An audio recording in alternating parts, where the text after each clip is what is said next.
Welcome to Omhint. My name is Vinod Nityananda. And my name is Pandit Jagannath Cassidy. So Pandit, we have a question from one of our viewers, Ivan. He's asking, what do the Vedas have to say about spirit possession? Okay, yes, I would be happy to answer that question.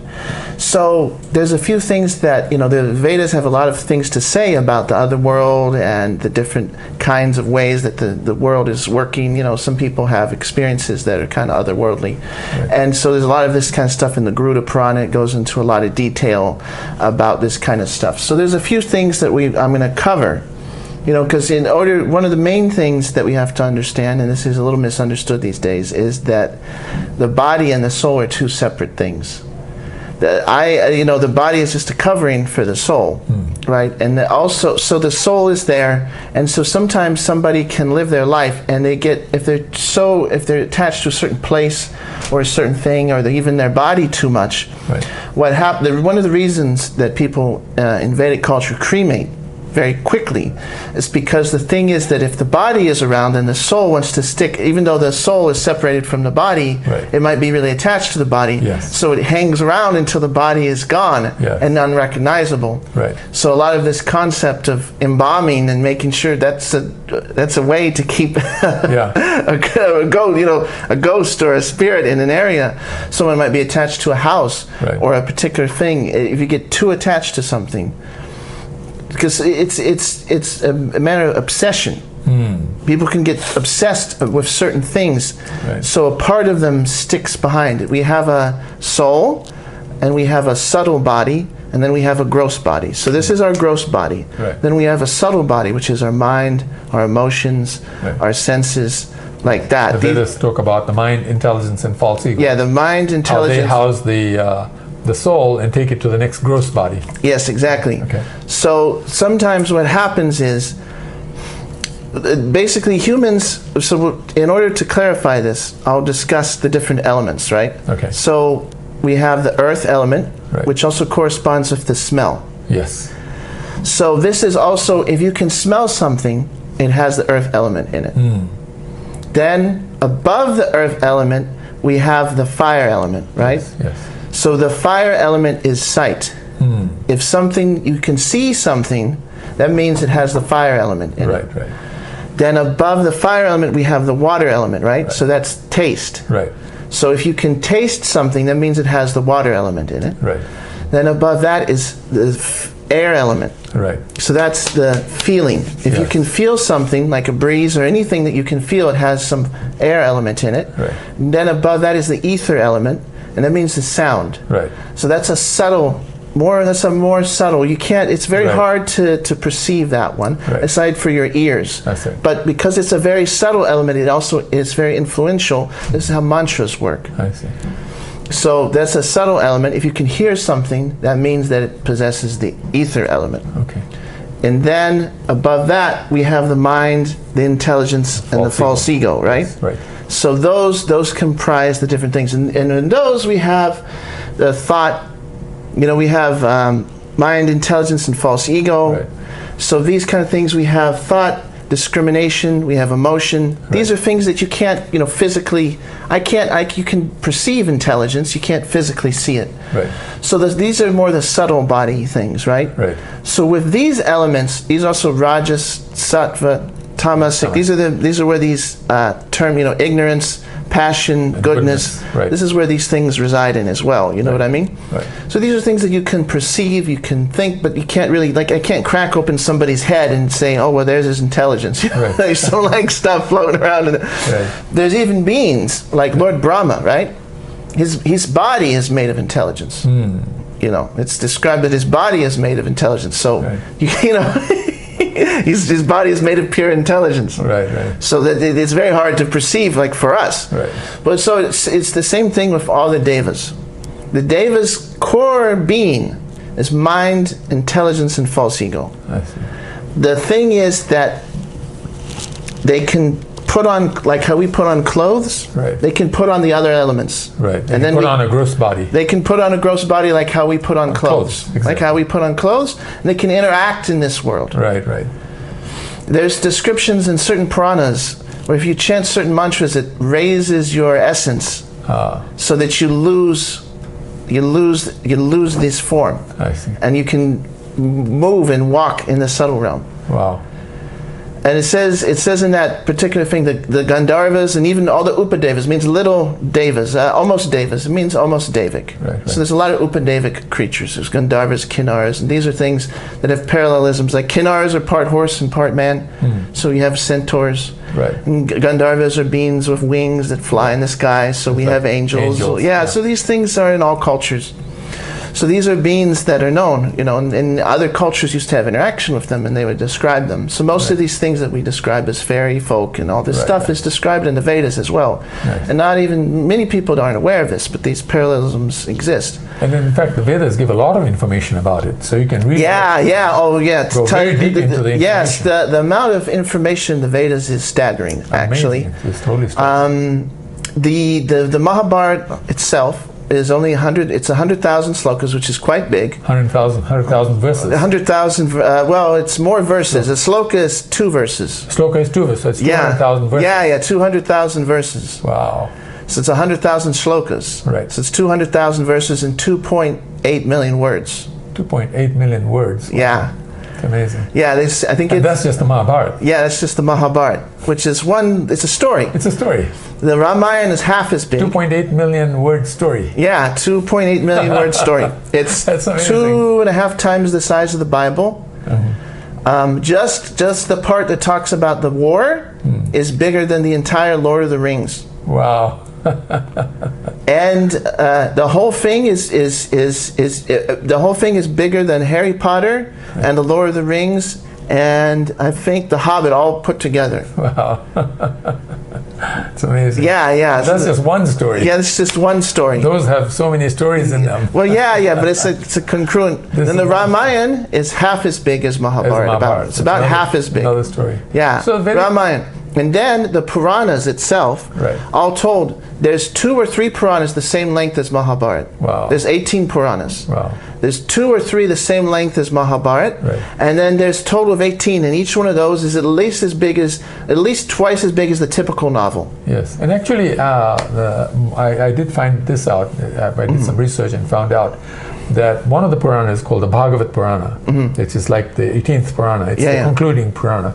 It gives the conclusion of everything.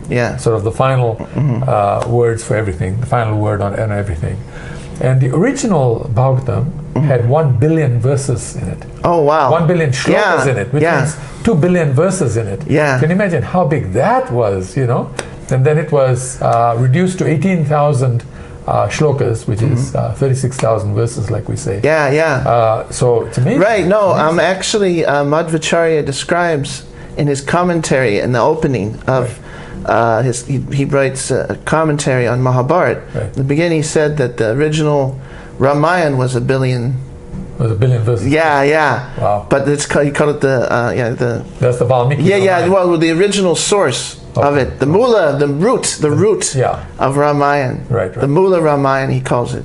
The root story which is known. But then Valmiki kind of turned it into something else.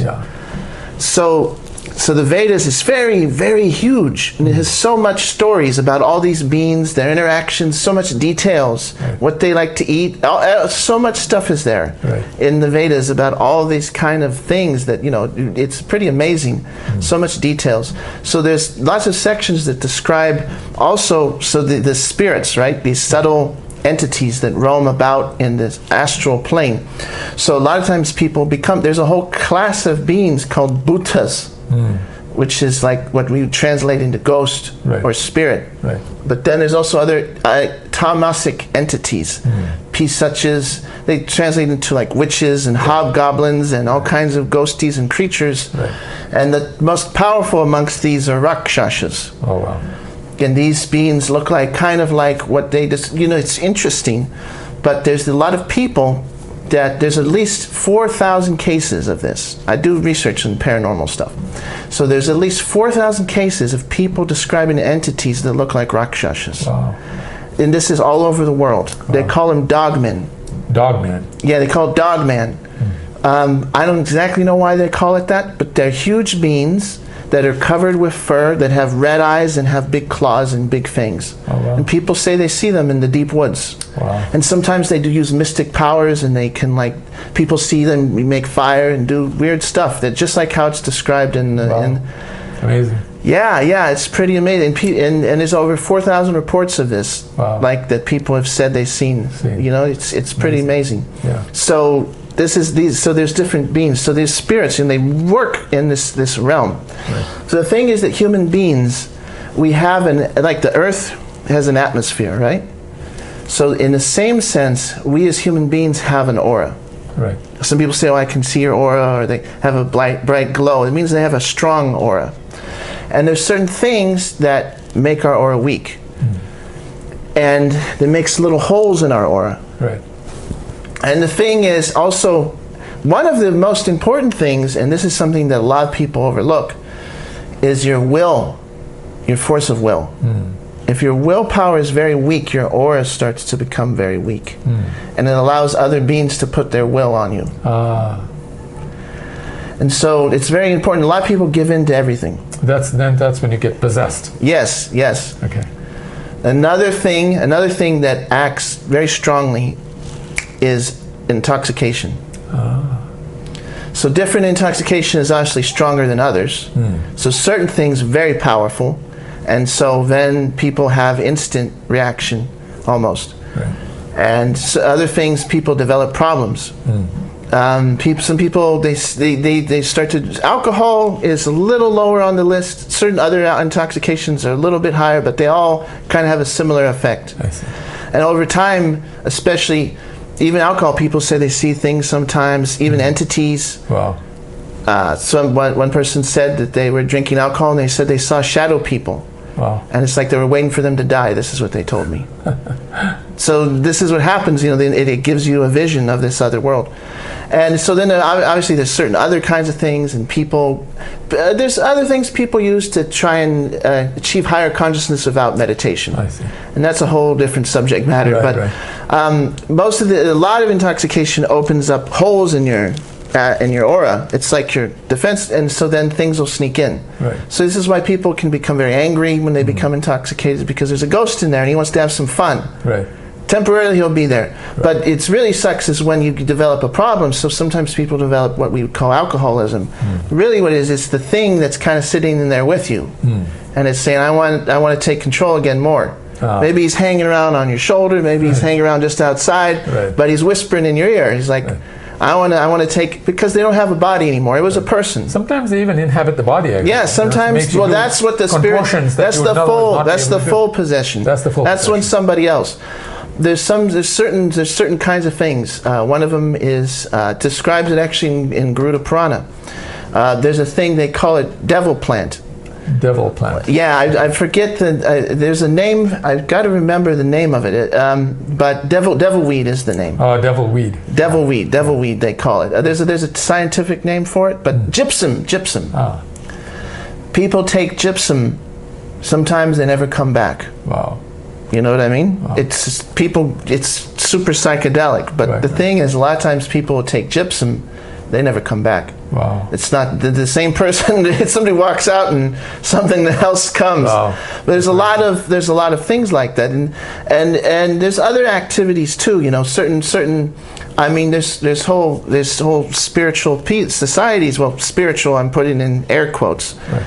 You know, they do certain rituals. It'll make you a little bit more prone to guests kind of coming in. You know, there's whole kinds of tantric or black magic. Right. That exists out there, and there's people that do that. Right. There's also, you know, there's different forms. I mean, I know certain people, and their whole approach to this kind of thing, it's they do the intoxication. I don't want to say there's a right way and a wrong way, but I'll put it this way.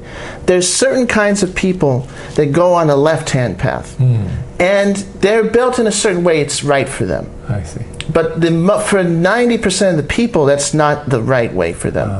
So the left-hand path, there's certain people, and they have a certain mental hammering in of their mind, and they kind of walk on a certain left-hand way. Right. And that's just the way that this is for them. You know what I mean? Right.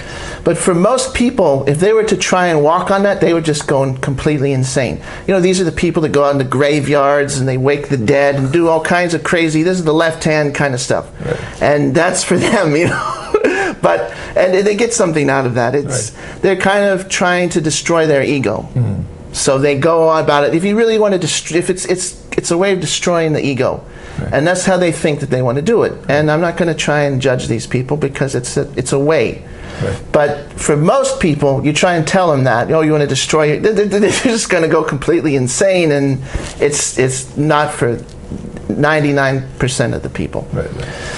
So so spirit possession is there. There's ghosties, there's spirits, there's beings. They used to have a body. They kind of want to enjoy the body again. So what they do is they wait for people to take intoxications and do other activities. And so this is the kind of stuff that's involved with that. Ah, thank you very much. Yeah. Thank you very much for the answers.